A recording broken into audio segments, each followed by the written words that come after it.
ఈ జూన్ 4న ఎక్కడ చూసినా ఎలక్షన్ రిజల్ట్ గురించి చర్చ జరుగుతుంది. ముఖ్యంగా ఆంధ్రప్రదేశ్ ఎన్నికల ఫలితాల గురించి దేశవ్యాప్తంగా ఓటర్స్ ఎంతగానో ఎదురుచూస్తున్నారు. ఇప్పటివరకు జరిగిన కౌంటింగ్ ప్రకారం ఎన్డీఏ ఆధిక్యంలో ఉంది. ముఖ్యంగా ఈసారి పవర్ స్టార్ పవన్ కళ్యాణ్ గారి గెలుపు కోసం రాష్ట్రమంతా ఎదురుచూస్తుంది. అనుకున్నట్లుగానే పిఠాపురం నియోజకవర్గం నుంచి పోటీ చేసిన శ్రీ కొణిదెల పవన్ కళ్యాణ్ గారు విజయాన్ని సాధించారు. ఆయన గెలుపు కోసం అభిమానులతో పాటుగా కో యాక్టర్స్ అలానే ఫ్యామిలీ కూడా చాలా సపోర్ట్ చేశారు. ముఖ్యంగా పవన్ కళ్యాణ్ గారి అన్నయ్య నాగబాబు గారి గురించి చెప్పుకోవాలి. భార్య పద్మజతో సహా పిఠాపురం వెళ్లి అక్కడే ఉండి ఇంటింటి ప్రచారం చేస్తూ తమ్ముడికి అండగా ఉన్నారు. ఎన్నికల రిజల్ట్ వేస్తున్న నేపథ్యంలో నాగబాబు గారి ఇంట్లో చాలా సందడి నెలకొంది. భార్య, చెల్లి, ఇతర ఫ్యామిలీ మెంబర్స్తో కలిసి తమ్ముడు విజయం చూస్తూ చాలా ఆనందపడ్డారు నాగబాబు గారు. అలానే హీరో సాయి తరం తేజ్ కూడా సోషల్ మీడియా వేదికగా తన మామ విజయానికి కంగ్రాట్స్ తెలిపారు.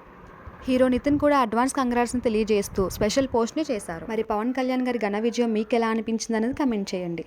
మరిన్ని లేటెస్ట్ అప్డేట్స్ కోసం నా ఛానల్ని సబ్స్క్రైబ్ చేసుకోండి.